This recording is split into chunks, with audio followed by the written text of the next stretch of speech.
ಇವತ್ತು ನಮ್ಮ ಪಕ್ಷದ ಹಿರಿಯ ನೇತಾರರು ದಾವಣಗೆರೆ ಈ ಭಾಗದಲ್ಲಿ ಪಕ್ಷವನ್ನ ಕಟ್ಟಿ ಬಲವಾಗಿ ಬೆಳೆಸಿರುವಂತಹ ಮಾಜಿ ಸಂಸದರು, ಮಾಜಿ ಕೇಂದ್ರ ಸಚಿವರು ಆಗಿರುವಂತಹ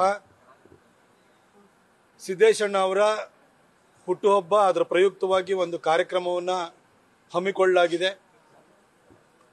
ಸಿದ್ದೇಶಣ್ಣ ಅವರ ಜೊತೆ ಸುಮಾರು 10 ವರ್ಷಗಳ ಕಾಲ ಸಂಸದನಾಗಿ ಪಾರ್ಲಿಮೆಂಟಲ್ಲಿ ಒಂದೇ ಹೌಸಲ್ಲಿ ಕೂತ್ಕೊಳ್ಳುವಂಥ ಅವಕಾಶ ನನಗೆ ಲಭ್ಯವಾಗಿತ್ತು. ಅವರು ಬಹಳ ಪ್ರೀತಿ ವಿಶ್ವಾಸದಿಂದ ನನ್ನನ್ನು ನಡೆಸ್ಕೊಂಡಿದ್ರು. ಅವರು ಕೇಂದ್ರ ವಿಮಾನಯಾನ ಖಾತೆ ರಾಜ್ಯ ಸಚಿವರಾಗಿದ್ದಂಥ ಸಂದರ್ಭದಲ್ಲಿ ಮೈಸೂರು ವಿಮಾನ ನಿಲ್ದಾಣ ನಾನ್ ಫಂಕ್ಷನಲ್ ಆಗಿದೆ, ಒಂದು ವಿಮಾನಗಳು ಬರ್ತಾ ಇಲ್ಲ ಅಂತ ಅವ್ರ ಹತ್ರ ಹೇಳಿದಾಗ ಆಗ ಕ್ಯಾಬಿನೆಟ್ ಸಚಿವರಾಗಿದ್ದಂತಹ ಅಶೋಕ್ ಗಜಪತಿ ರಾಜು ಅವರನ್ನ ಖುದ್ದಾಗಿ ಸಿದ್ದೇಶಣ್ಣ ಅವರು ಮೈಸೂರಿಗೆ ಕರ್ಕೊಂಡು ಬಂದು ಅದಾದ ನಂತರ ಮೈಸೂರು ವಿಮಾನ ನಿಲ್ದಾಣವನ್ನು ಮತ್ತೆ ಪುನರಾರಂಭ ಮಾಡಲಿಕ್ಕೆ ಆಶೀರ್ವಾದವನ್ನು ಮಾಡಿದಂಥವ್ರು ಸಿದ್ದೇಶಣ್ಣ ಅವರು. ಅವರು ಅವತ್ತು ಒಂದು ಕನೆಕ್ಟಿವಿಟಿಯನ್ನು ಮಾಡಿಕೊಟ್ಟರು ನಮಗೆ. ಅದನ್ನು ಉಡಾನ್ನಲ್ಲಿ ಇನ್ನೂ ಹೆಚ್ಚು ಮುಂದುವರಿಸ್ಕೊಂಡು ಹೋದು ನಾವು.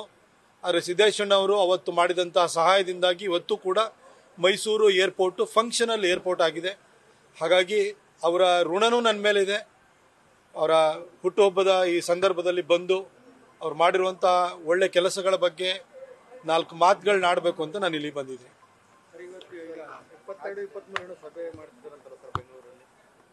ಯಾರು? ನನ್ಗೇನು ಗೊತ್ತಿಲ್ಲ. ಏನು ಈಗ ರಾಜ್ಯಾಧ್ಯಕ್ಷರ ಬದಲಾವಣೆ ಬಗ್ಗೆ ಚರ್ಚೆ ನಡೀತಾ ಇದೆ. ಮೋದಿ ಅವರು ಬಂದ ಮೇಲೆ ನೋಡಿ, ಇವತ್ತು ಬಂದಿರೋದು ಸಿದ್ದೇಶಣ್ಣ ಅವರ ಹುಟ್ಟುಹಬ್ಬದ ಆಚರಣೆಗೋಸ್ಕರ ಬಂದಿರುವಂಥದ್ದು.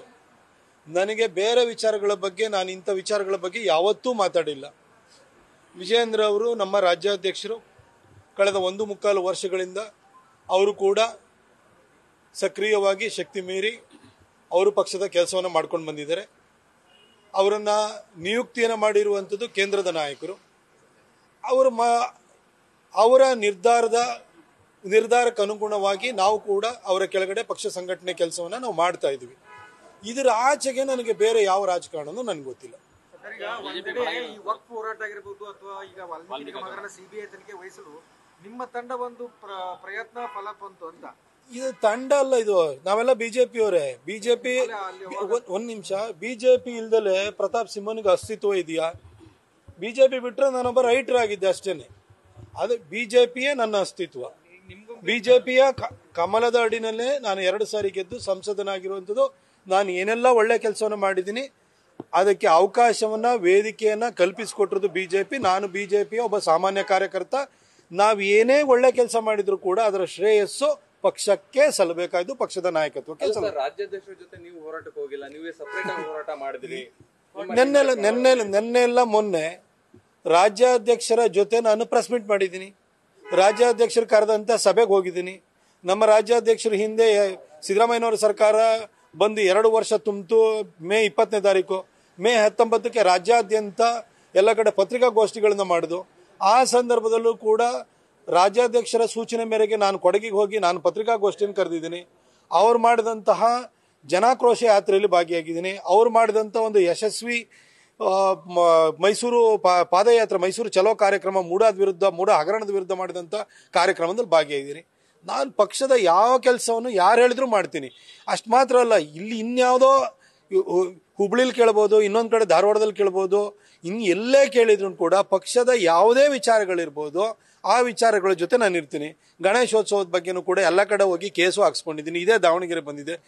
ಇದು ನೀವು ಗುಂಪಂತಲ್ಲ. ನೀವು ನಾಳೆ ಬೆಳಗ್ಗೆ ನಮ್ಮ ಬಿಜೆಪಿ ಕಾರ್ಯಕರ್ತರು ಅವ್ರ ಮದುವೆ ಕರೀತಾರೆ, ಅವನ ಮನೆಗೂ ಹೋಗ್ತೀನಿ, ನಾನು ಎಲ್ಲ ಕಡೆಗೆ ಹೋಗ್ತೀನಿ. ನೋಡಿ ಎಲ್ಲ ಇವತ್ತು ಕೂಡ ನಾಳೆ ಬೆಳಗ್ಗೆ ನಮ್ಮ ಅಧ್ಯಕ್ಷರು ಕರೆ ಕೊಡುವ ಹೋರಾಟಕ್ಕೆ ಹೋಗ್ತೀನಿ. ಬಿಜೆಪಿ ಯಾವುದೇ ಲೀಡರ್ಗಳು ಕೂಡ ಇನ್ನಿಂದ ಇದ್ರ ಬಗ್ಗೆ ಮಾತಾಡು ಅಂತ ಹೇಳಿದ್ರು ಹೋಗ್ತೀನಿ. ಪಕ್ಷದ ನಾವೆಲ್ಲರೂ ಕೂಡ ಪಕ್ಷಕ್ಕೆ ನಿಷ್ಠರಾಗಿರುವಂಥವ್ರು, ಪಕ್ಷಕ್ಕೆ ನಾವು ತಲೆಬಾಗುವಂಥವ್ರು, ಪಕ್ಷದ ಮೀರಿದಂಥವ್ರು ನಾವು ಯಾರು ಅಲ್ಲ. ಪಕ್ಷದ ಅಡಿಯಾಳುಗಳು ನಾವೆಲ್ಲ. ಒಂದು ರಸ್ತೆ ಬೇಕಂದ್ರೆ ಅಕ್ಕಿ ತಗೊಳದ್ ಬಿಡಿ ಅಂತ ಹೇಳ್ತಿದ್ದಾರೆ ಜನಕ್ಕೆ. ಅಕ್ಕಿ ಬೇಕಾ ರಸ್ತೆ ಬೇಕನ್ನೋ ರೀತಿ ಆಪ್ಷನ್ಸ್ ಕೊಡ್ತಿದ್ದಾರೆ. ಅವರು ಬಸವರಾಜ ರಾಯರೆಡ್ಡಿ ಅವರು ಹೇಳಿರುವಂಥದ್ದು ಒಂದು ರೀತಿ ಪರಿಸ್ಥಿತಿಯ ಒಂದು ಸ್ಪಷ್ಟ ಚಿತ್ರಣವನ್ನು ಅವ್ರು ಕರೆಕ್ಟಾಗಿ ಕೊಟ್ಟಿದ್ದಾರೆ. ಆದರೆ ವಿಶ್ವವಿಖ್ಯಾತ ಅರ್ಥಶಾಸ್ತ್ರಜ್ಞರಾಗಿರುವಂತಹ ವರ್ಲ್ಡ್ ರಿನೌಂಡ್ ಎಕನಾಮಿಸ್ಟ್ ಸಿದ್ದರಾಮಯ್ಯ ಸಾಹೇಬರು 2023 ಚುನಾವಣೆಯಲ್ಲಿ ಊರೂರಿಗೆ ಹೋಗಿ ಕಾಕಾ ಪಾಟೀಲ ನಿಂಗೂ ಕೊಡ್ತೀನಿ ಕಣಯ್ಯ 200 ಯೂನಿಟ್ ಫ್ರೀ, ಮದಪ್ಪ ನಿನ್ನೆಂಡ್ರಿಗೂ 2,000 ರೂಪಾಯಿ ಬರುತ್ತೆ ಕಣಯ್ಯ, ಎಲ್ಲರಿಗೂ ಕೂಡ ಬಸ್ ಸೇವೆ ಉಚಿತ, ಎಲ್ಲರಿಗೂ ನಿರುದ್ಯೋಗಿಗಳಿಗೆ ಯಾರ್ಯಾರಿದ್ರಿ ನೀವು ಎಲ್ಲ ಗ್ರಾಜ್ಯುಯೇಟ್ಸ್ ಇದ್ದೀರಿ, ನಿಮ್ಮೆಲ್ರಿಗೂ 3,000 ರೂಪಾಯಿ ಯೋನಿದಿನ ಕೊಡ್ತೀವಿ, ಇದು 10 kg ಅಕ್ಕಿನ ಕೊಡ್ತೀವಿ, ಪುಕ್ಕಟ ಕೊಡ್ತೀವಿ ಅಂತ ನೀವು ಹೇಳುವಾಗ ನೀವು ಅಕ್ಕಿ ತಗೊಂಡ್ರೆ 2,000 ರೂಪಾಯಿ ತಗೊಂಡ್ರೆ 3,000 ರೂಪಾಯಿ ತಗೊಂಡ್ರೆ ಬಸ್ಸಲ್ಲಿ ಫ್ರೀ ಆಗಿ ಹೋದ್ರೆ ನಿಮಗೆ ರೋಡ್ ಮಾಡಲ್ಲ, ರೋಡಿಗೆ ಟಾರ್ ಹಾಕಲ್ಲ, ನಿಮಗೆ ಆರೋಗ್ಯದ ಫೆಸಿಲಿಟಿ ಯಾವುದನ್ನು ಕೂಡ ಕೊಡಲ್ಲ, ಅಭಿವೃದ್ಧಿ ಕೆಲಸ ಯಾವುದೂ ಮಾಡಲ್ಲ, ನಿಮ್ಮ ಕರೆಂಟ್ ಬಿಲ್ಲನ್ನು ಜಾಸ್ತಿ ಮಾಡ್ತೀವಿ ಉಳಿದವರಿಗೆ, ನಿಮ್ಮ ಚಾಪಕ್ಕಾಗೋದು ಬೆಲೆನ ಜಾಸ್ತಿ ಮಾಡ್ತೀವಿ, ಸತ್ತವ್ರದ್ದು ಡೆತ್ ಸರ್ಟಿಫಿಕೇಟ್ ತೊಗೊಳ್ಬೇಕಾದ್ರೂ ಅದನ್ನು ಜಾಸ್ತಿ ಮಾಡ್ತೀವಿ, ಪಾಣಿ ಪಟ್ಟದ ಅದನ್ನು ಜಾಸ್ತಿ ಮಾಡ್ತೀವಿ, ಮುದ್ರಾಂಕ ಬೆಲೆನ ಜಾಸ್ತಿ ಮಾಡ್ತೀವಿ, ನಂತರ ಪೆಟ್ರೋಲ್ ಡೀಸೆಲ್ದು ಸ್ಟೇಟ್ದು ಏನು ಎಕ್ಸೈಸ್ ಡ್ಯೂಟಿ ಆಗ್ತಿರಲ್ಲ ಅದನ್ನು ಜಾಸ್ತಿ ಮಾಡ್ತೀವಿ, ಎಲ್ಲದ್ರ ಮೇಲೆ ಬರೆ ಎಳಿತೀವಿ.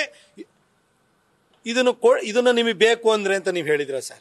ಅವತ್ತು ಎಲ್ಲದೂ ಫ್ರೀ, ಕಾಕಾ ಪಾಟೀಲ್ಗೂ ಫ್ರೀ, ಮಾದೇವಪ್ಪನೂ ಫ್ರೀ, ನನ್ನ ಹೆಂಡ್ರಿಗೂ ಫ್ರೀ ಅಂತ ನೀವು ಹೇಳಿದ್ರಲ್ವ ಸಿದ್ದರಾಮಯ್ಯ ಸಾಹೇಬ್ರೆ. ಈಗ ಯಾಕೆ ಈ ಮಾತನ್ನು ತಿರುಚುತ್ತಾ ಇದ್ದೀರಿ ನೀವು? ಫ್ರೀ ಕೊಡ್ತೀನಿ ಅಂದಮೇಲೆ ನೀವು ಅದಕ್ಕಿಂತ ಮೊದಲು 13 ಬಜೆಟ್ ಮಂಡಿಸಿದ್ರಿ. ನೀವು ಮನಮೋಹನ್ ಸಿಂಗ್ಗಿಂತಲೂ ಒಳ್ಳೆ ಎಕನಾಮಿಸ್ಟ್ ಅಂತ ಜನ ಅಂದ್ಕೊಂಡು ಓಟ್ ಹಾಕಿ 135 + 1 136 ಸೀಟ್ ಆ ಸಂದರ್ಭದಲ್ಲಿ ಕೊಟ್ಟಾದ್ಮೇಲೆ ನೀವು ಮಾತಿ ತಕ್ಕಂಗೆ ನಡ್ಕೊಳ್ಬೇಕಲ್ಲ. ಚನ್ನಪಟ್ಟಣ ಚುನಾವಣೆ ಆದ ನಂತರ ಹೆಚ್ಚು ಕಡಿಮೆ 11 ತಿಂಗಳಾಯಿತು, ಯಾರಿಗೂ 2,000 ರೂಪಾಯಿ ಬರಲೇ ಇಲ್ಲ, ಅಕ್ಕಿ ಬರಲೇ ಇಲ್ಲ. ಆ ಎಸ್ಕಾಮ್ಗಳಂತೂ ಮುಚ್ಚಿ ಹೋಗ್ತಾ ಇದ್ದಾವೆ. ಇವತ್ತು ಯಾರು ಕರೆಂಟ್ ಬಿಲ್ ಕಟ್ತಾ ಇದ್ದಾರೆ ಅವರಿಗೆ ಗ್ರಾಚ್ಯುಟಿ PF ಉದ್ಯೋಗಿಗಳದ್ದು ಅದನ್ನು ಕೂಡ ಗ್ರಾಹಕರಿಂದ ವಸೂಲಿ ಮಾಡುವಂಥದ್ದು ಬರ್ತಾ ಇದೆ. ಇನ್ನು ಸ್ವಲ್ಪ ದಿನಕ್ಕೆ ಸಂಬಳನೂ ಅವರ ಹತ್ರನೇ ವಸೂಲಿ ಮಾಡಿಬಿಡ್ತಾರೆ. ಇಂಥ ಪರಿಸ್ಥಿತಿ ಇವತ್ತು ರಾಜ್ಯದಲ್ಲಿ ಬಂದಿದೆ. BR ಪಾಟೀಲ್ರು ಪಾಪ ಅವ್ರ ಕಷ್ಟದಲ್ಲಿ ಅಂದರೆ ಇವತ್ತು ಪರಿಸ್ಥಿತಿ ಏನು ನಿರ್ಮಾಣ ಆಗಿದೆ ಅನ್ನೋದನ್ನು ಅವ್ರು ಭಾಳ ಸ್ಪಷ್ಟವಾಗಿ ಹೇಳಿದ್ದಾರೆ. ಸರ್, ಇದನ್ನು ಜನ ಕೇಳ್ಕೊಳ್ಬೇಡಿ, ಇದ್ರ ಬಗ್ಗೆ ಪುಂಖಾನುಪುಂಖವಾಗಿ ಮಾತಾಡಿದ್ರಲ್ಲ ಸಿದ್ದರಾಮಯ್ಯನವರಿಗೆ ದಯವಿಟ್ಟು ಹೇಳಿ ಸರ್. RSS ಒಂದು ಬ್ಯಾನ್ ಮಾಡ್ತೀವಿ ಅನ್ನೋದು ಭಾರಿ ಚರ್ಚೆ ಆಗ್ತಾ ಇದೆ ಸರ್ ಕೇಂದ್ರದಲ್ಲಿ. ಅದನ್ನ ಹೇಳಿದ್ದೀನಿ ಬಿಡ್ರಿ ಸರಿ. ನೀವು ಮಾತಾಡಿದ ಮೇಲೆ ಅವರು ತೋಳ ನರಿ ಅಂತೆಲ್ಲ ಟ್ರೋಲ್ ಆಗ್ತಿದೆ, ಅವರು ಇದರಲ್ಲಿ ಟೋಲ್ ಪೇಜ್ ಮಾಡ್ತಿದ್ದಾರೆ ನೋಡಿ. ಟಿಕೆಟ್ ಗಿಡ್ಸೋಣಕ್ ಆಗಿಲ್ಲ, ಇದೆಲ್ಲ ಮಾತಾಡ್ತಾರೆ. ಪ್ರಿಯಾಂಕಾ ಖರ್ಗೆ ಸಾಹೇಬ್ರೆ, ನೀವು ನನ್ನನ್ನು ಯಾವ ಪ್ರಾಣಿಗೆ ಬೇಕಾದರೂ ಹೋಲಿಸಿ, ನನಗೆ ಏನೇನು ಕೆಟ್ಟ ಶಬ್ದಗಳು ನಿಮ್ಮ ಪದಕೋಶದಲ್ಲಿದೆ ಅಷ್ಟನ್ನು ಕೂಡ ನಂಗೆ ಬೈರಿ. ಈ ಪ್ರತಿನಿತ್ಯನೂ ಕೂಡ BJP RSS ಬೈತೀರಿ, ಜೊತೆಗೆ ಪ್ರತಾಪ್ ಸಿಂಹನ್ನೂ ದಿನಾನೂ ಬೈರಿ, ನಿಂದಿಸಿ, ಅವಹೇಳನ ಮಾಡಿ.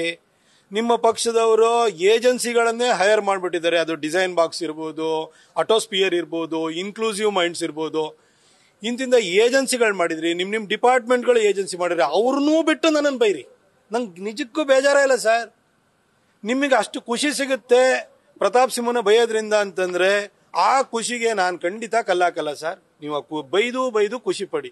ಆದರೆ ನಾನು ಒಬ್ಬ ಸಾಮಾನ್ಯ ಹಿನ್ನೆಲೆಯಿಂದ ಇಲ್ಲಿ ಬಂದಿರೋನಾಗಿ ನಾನು ಕೇಳ್ಕೊಳ್ಳೋಂಥದ್ದು ಸರ್, ನಿರುದ್ಯೋಗ ಭತ್ಯೆ ಕೊಡ್ತೀವಿ, ಯುವ ನಿಧಿ ಕೊಡ್ತೀವಿ ಅಂತೇಳಿ ಹೇಳಿ ಅಧಿಕಾರಕ್ಕೆ ಬಂದ್ರಲ್ಲ ಸರ್, ಆ ಮಕ್ಳ ಕತೆ ಏನಾಗಬೇಕು ಸರ್? 2.5 ವರ್ಷ ಆದ್ರೂ ಕೂಡ ಯುವ ನಿಧಿನೇ ಪ್ರಾರಂಭ ಮಾಡಲಿಲ್ಲ. ದಯವಿಟ್ಟು ಸಿದ್ದರಾಮಯ್ಯ ಸಾಹೇಬ್ರ ಹತ್ರ ಮಾತಾಡಿ ಸರ್. ಸರ್, ಪ್ರತಿ ವರ್ಷನೂ ಕೂಡ ಇಂಜಿನಿಯರಿಂಗ್ ಗ್ರಾಜ್ಯುಯೇಟ್ಸು 2 ಲಕ್ಷ ಚಿಲ್ಲರೆ ಬರ್ತಾ ಇದ್ದಾರೆ. ಈ ವರ್ಷದೂ ಕೂಡ ಕಾಮೆಡ್ಕೆ ಮತ್ತು CET ರ್ಯಾಂಕಿಂಗ್ ತೆಗೆದು ನೋಡಿ, 2 ಲಕ್ಷ ಚಿಲ್ಲರೆ ರ್ಯಾಂಕಿಂಗ್ ಅಂದರೆ ಎಲಿಜಿಬಲ್ ಇದ್ದಾರೆ. ಹೆಚ್ಚು ಕಡಿಮೆ 1.5 ಲಕ್ಷ ಪ್ರತಿ ವರ್ಷನೂ ಕೂಡ ಗ್ರಾಜ್ಯುಯೇಟ್ಸು ಜಾಬ್ ಮಾರ್ಕೆಟಿಗೆ ಬರ್ತಾ ಇದ್ದಾರೆ. ಸರ್, ಅವ್ರ ಪರಿಸ್ಥಿತಿ ಇವತ್ತು ಇಂಜಿನಿಯರಿಂಗ್ ಗ್ರಾಜ್ಯುಯೇಟ್ಸ್ ಪರಿಸ್ಥಿತಿ ಏನಂದ್ರೆ ಈ ಆರ್ಟ್ಸ್ ಓದಿದವರ ಥರ ಪರಿಸ್ಥಿತಿ ಬಂದೋಗಿದೆ ಸರ್. ಯಾವುದೋ ಜನಪ್ರತಿನಿಧಿ ಮನೆ ಎದುರುಗಡೆ CV ಹಿಡ್ಕೊಂಡು ಬಂದವರ ಅವ್ರ ರೆಸ್ಯೂಮೆ ಹಿಡ್ಕೊಂಡು ಬಂದು ಸಾರ್ ಎಲ್ಲರೂ ಒಂದು ಇನ್ಫ್ಲೂಯೆನ್ಸ್ ಮಾಡಿ ಕೆಲಸ ಕೊಡಿಸಿ ಅನ್ನೋ ಸ್ಥಿತಿ ಬಂದೋಗಿದೆ ಸರ್. ಪಾಪ ಆ ಮಕ್ಕಳಿಗೆ ಸಹಾಯ ಮಾಡಿ ಸರ್. ನಿಮ್ಮ ಇಲಾಖೆ ಬಗ್ಗೆ ಮಾತಾಡಿ ಅಂತ ಕೇಳ್ಕೊಂಡಿದ್ದೀನಿ, ನಿಮ್ಮ ಇಲಾಖೆ ಸಾಧನೆ ಬಗ್ಗೆ ಮಾತಾಡಿದ್ರೆ, ನಿಮ್ಮ ಇಲಾಖೆಯಿಂದ ನಮ್ಮ ನಿರುದ್ಯೋಗಿ ಯುವಕರು ಯಾರಿದ್ದಾರೆ, ಇಂಜಿನಿಯರಿಂಗ್ ಗ್ರಾಜ್ಯುಯೇಟ್ಸ್ ಇದ್ದಾರೆ, ಅವ್ರಿಗೆ ಅನುಕೂಲ ಆಗಲಿ ಸರ್. ಸರ್, ನಿಮ್ಮ ಥರ ಎಲ್ಲರೂ ಕೂಡ ಅದೃಷ್ಟವಂತರಲ್ಲ ಸರ್. 10ನೇ ಕ್ಲಾಸು 12ನೇ ಕ್ಲಾಸು ಓದಿದ್ರು ಕೂಡ ಸಾವಿರಾರು ಕೋಟಿ ಒಡೆಯರಾಗಿ ಸದಾಶಿವನಗರದಲ್ಲಿ ಮನೆ ಕಟ್ಟಿಸ್ಕೊಂಡು ಒಂದೇ ನಂಬರಿನ 16 ಕಾರ್ ಇಟ್ಕೊಳ್ಳುವಂಥ ಶಕ್ತಿ ಎಲ್ಲರಿಗೂ ಇರಲ್ಲ ಸರ್. ನಿಮ್ಮ ಥರ ತಂದೆ ಎಲ್ಲರಿಗೂ ಸಿಗಲ್ಲ ಸರ್. ನಮ್ಮ ಥರ ಬಡವ ಹಿನ್ನೆಲೆಯಿಂದ ಬಂದಿರೋರು ಇದ್ದಾರೆ ಸರ್, ಅವ್ರಿಗೆ ಏನಾದರೂ ಬದುಕಕ್ಕೆ ಒಂದು ದಾರಿ ಬೇಕಲ್ಲ ಸರ್, ದಯವಿಟ್ಟು ಅದನ್ನು ಮಾಡಿಕೊಡಿ. ನನ್ನ ದಿನಾನು ಬೈರಿ, ಆದರೆ ನಮ್ಮ ಹುಡುಗರಿಗೆ ಕೆಲಸ ಸಿಗಬೇಕು. ಈ ಸಾಫ್ಟ್ವೇರ್ ಇಂಡಸ್ಟ್ರಿನ Tier 2 Tier 3 ಸಿಟಿಗೆ ತೆಗೆದುಕೊಂಡೋಗಿ ಆಂಧ್ರ ಪ್ರದೇಶದಲ್ಲಿ ₹1 1 ಎಕರೆ ಜಾಗವನ್ನು ಇವತ್ತು ಟಾಟಾದವರಿಗೆ ಬೇರೆ ಬೇರೆ ಕಂಪನಿಯವರಿಗೆ ಕೊಡ್ತಾ ಇದ್ದಾರೆ. ಆ ಥರ ನಮ್ಮ KDB ಲ್ಯಾಂಡನ್ನು ಕೂಡ ಕೊಟ್ಟು ಇನ್ನೂ ಇಂಡಸ್ಟ್ರಿ ಬರಲಿ, ಚಿಕ್ಕ ಚಿಕ್ಕ ನಗರಗಳಲ್ಲಿ ಬರಲಿ, Tier 2 Tier 3 ಸಿಟೀಸಲ್ಲಿ ಬರಲಿ ಸರ್. ನೀವೇ ಒಂದು ಯಾವ ಸಿದ್ಧಾರ್ಥ ಬುದ್ಧ ಅಂತೇಳಿ ಟ್ರಸ್ಟ್ ಮಾಡಿಕೊಂಡು ನೀವೇ KDB ಲ್ಯಾಂಡನ್ನು ಹೊಡ್ಕೋಬೇಡಿ ಸರ್. ದಯವಿಟ್ಟು ಆ ಲ್ಯಾಂಡನ್ನು ಕಂಪ್ನಿಗಳಿಗೆ ಕೊಟ್ಬಿಟ್ಟು ನಾಮಿನಲ್ ಪ್ರೈಸಲ್ಲಿ ಕೊಟ್ಟು ಅಲ್ಲಿ ಅವ್ರು ಬಂದು ಕಂಪ್ನಿ ಸೆಟಪ್ ಮಾಡಿ ಅವರು ಅಲ್ಲಿ ನಮ್ಮ ನಿರುದ್ಯೋಗಿ ವಿದ್ಯಾವಂತರು ಯಾರಿದ್ದಾರೆ ಅವ್ರಿಗೆ ಕೆಲಸ ಕೊಡೋಂಗಾಗಲಿ ಸರ್. ಅಷ್ಟು ಮಾಡಿಬಿಡಿ ಸರ್. ನಾನು ನಿಮಗೆ ಕೈ ಮುಗಿತೀನಿ ಸರ್, ನನ್ನನ್ನು ದಿನ ಬೈರಿ ಸರ್, ಆದರೆ ನಮ್ಮ ಯುವಕರಿಗೆ ಕೆಲಸ ಕೊಡಿಸೋಂಥ ಕೆಲಸನ ಮಾಡಿ. ನೀವೇ KDB ಲ್ಯಾಂಡ್ ಹೊಡ್ಕೊಳಕ್ಕೆ ಹೋಗಬೇಡಿ ಸರ್, ಅವ್ರು ಬೇರೆಯವರಿಗೆ ಒಂದು ಕಂಪ್ನಿಗಳಿಗೆ ಕೊಡಿ ಸರ್, ಅದರಿಂದ ಉದ್ಯೋಗ ಸೃಷ್ಟಿ ಆಗುತ್ತೆ. ನ್ಯೂಸ್ ಫಸ್ಟ್ ನಿರ್ಭೀತಿಯಿಂದ ನಿಮ್ಮ ಪರವಾಗಿ.